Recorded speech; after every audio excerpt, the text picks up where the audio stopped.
Look who's happy to see me. Good morning, ladies. That's the one about with her butting and spouse. What do you think? 111J and 13BJ, the two closest this morning. I'm really kind of disappointed in somebody in here. I mean, I found her. She's hiding. Her head's right between those two. Hey, pest. No, that's not her. Oh, dang, I was really way off. Right there. Pest, how come you're clear down there? Huh?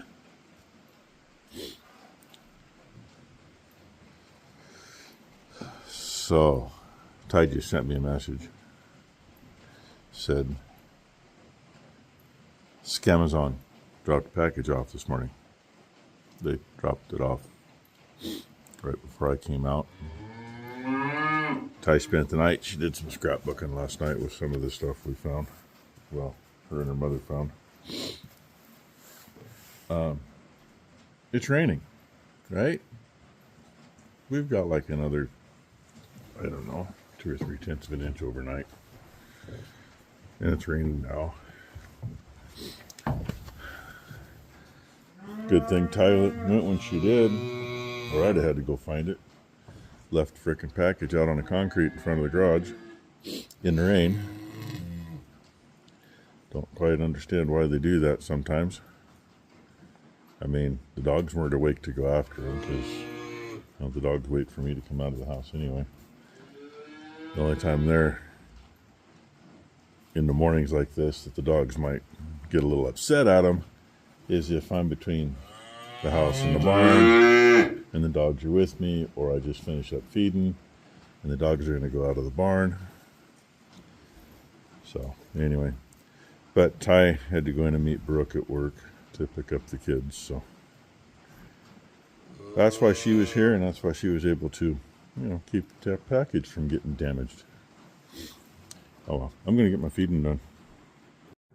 Hell, I got that cabinet dug out for Ty. We had stuff stacked up way over the top of it. And it got really foggy earlier. We couldn't see that car from those windows. It's finally lifting. And a pain in the butt. I dumped a dog food bag in the barn this morning. Put the empty in a good spot. Before I came back out here, I looked out. They were playing with it. It's like, leave stuff alone, you little assholes. So I got a feeling today is going to be mostly like this. It's cooled off. It was 42 at 5 o'clock this morning. And it's 40 now. And, foggy, so it goes right through you. I'm going to grab that thing and go get that cabinet and get it moved up there. I think Becky wants a couple other things brought down. Then I'm going to play on that for a little bit. Unless I get too cold before then.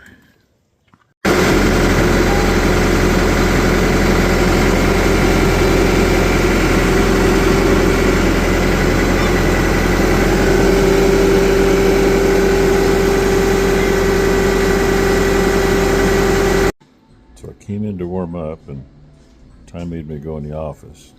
I've been through this book before. My great grandfather and great uncle both worked for Consolidated. My great uncle later was president of Consolidated through the 60s. Most things don't mention him, which kind of pisses me off. He got the intermodal stuff going. But I wanted to show this one right here off. If I can keep the book open. It says one of the first crude cabovers assembled in the CF shops on a wrecked Fagil chassis in the never-ending effort to gain more loading space. This was dubbed the Monkey Ward model, indicating it could have been built with mail-order parts It was still in use around the Portland terminal when this picture was taken in 1952. Note the roller curtain on the radiator controlled from inside the cab. That was one thing they did. They modified a lot of other brands of trucks before they started building Freightliners, which originally were Freightways. They went for as short a cab as possible to get more load space because all the length restrictions. And yes, they had a heavy haul division. So I thought some of you might like that. And that would be Leland James, the one that started it all. He was in trucking long before he put Consolidated Freightways together. If I find something else of interest, I will show it. I mean, I'd love to show you the whole book, but yeah, we ain't got that many hours. Little noisy butt there. Yes.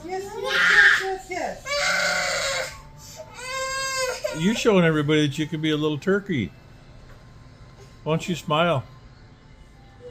No? Okay. There you go. That's what was allowed back in the day. Did Grandpa call you out on And video? there's the picture that goes with it. You go what? I don't know what year, but the caption below it talks about 1934 and 1944. Don't quickly Give you an idea.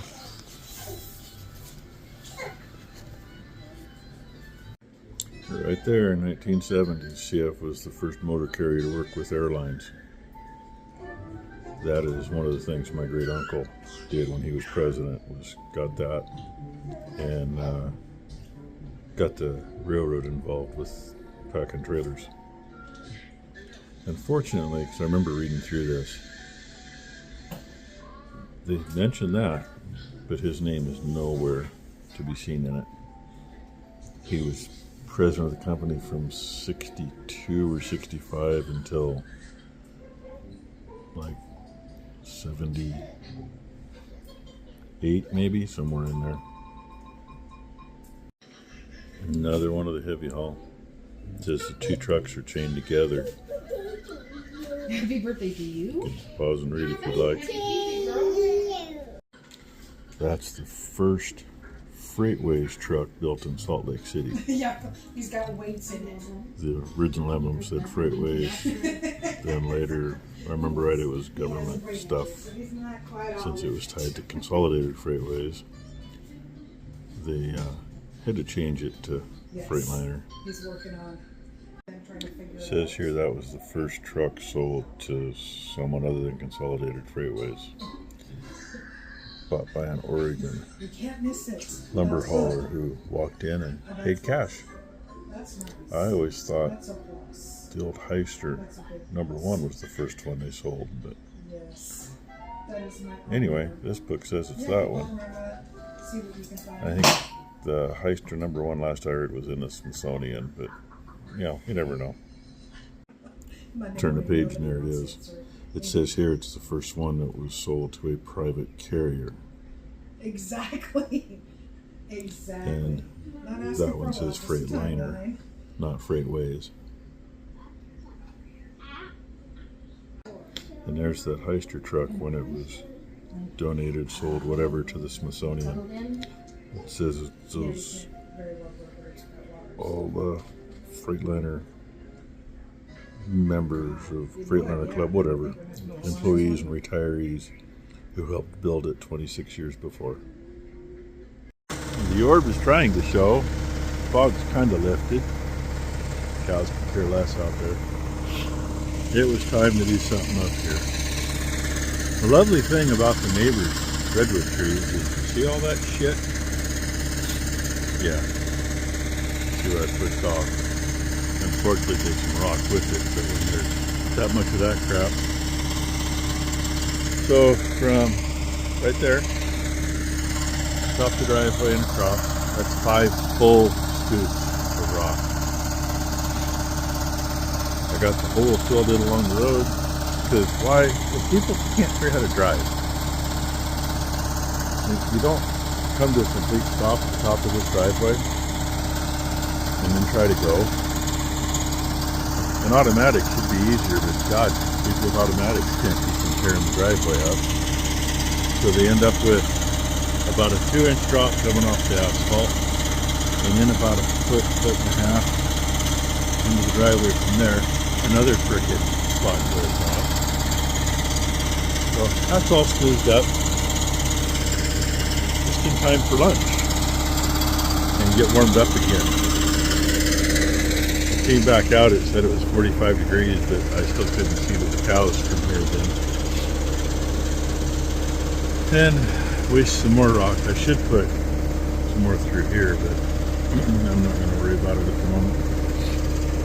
I need to put some by the fuel pumps and probably some by the shop. Try to get that stuff done between helping in the house. Taking a break with little dude. He just woke up a little bit ago.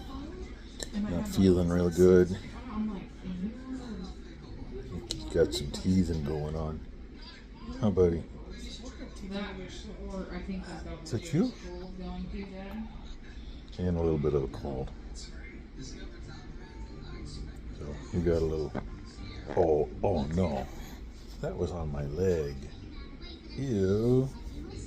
Hopefully that was just gaseous and not solidus. Well, that's a little further. And I was able to pick out a bucket full of wet, nasty chaff. Before I did that, of course.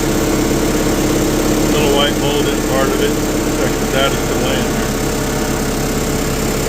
I'm going to grab a second scoop of rock and put it in front of the other barn. Might take a third one, I don't know yet. It ain't perfect, but it's done. Better than it was. Because, I mean, this was the least muddy of it. Now it needs a rain on it to settle it in. Oh well. It's smoothed up. That's smoothed up. Top of the driveway is smoothed up. Don't have a whole lot of clean rock yet left, but and that actually has a little muck in it, but oh well. It is what it is. I'm gonna call it a day. Ty left quite a while ago. Becky's in the office going through more shit. You know, bad enough we got, what, 7 years of mom and dad stuff we got to keep yet. Plus our own stuff. Plus the last couple of years on the farm. Well, last year anyway. With us running everything. Pain in the ass. Oh well. Hopefully tomorrow will be a nice day. Still deciding. Still got to put air in the 2 left tires on that one. May take that one over to pull a stuck tractor out. I didn't want to do it today. I wanted to let things settle up. I don't want to tear things up to do it. They kind of need it, but I didn't want to get over there and tear the hell out of shit. Hopefully tomorrow won't be as foggy. It'll be a little warmer earlier. We'll get over and get that done. So, there's our Monday. It's Monday, right? Notice I gotta look. Yeah, it says Monday. So, hopefully everybody had a great Monday. Hopefully everybody has a great Tuesday. And like I say, we'll see what tomorrow brings.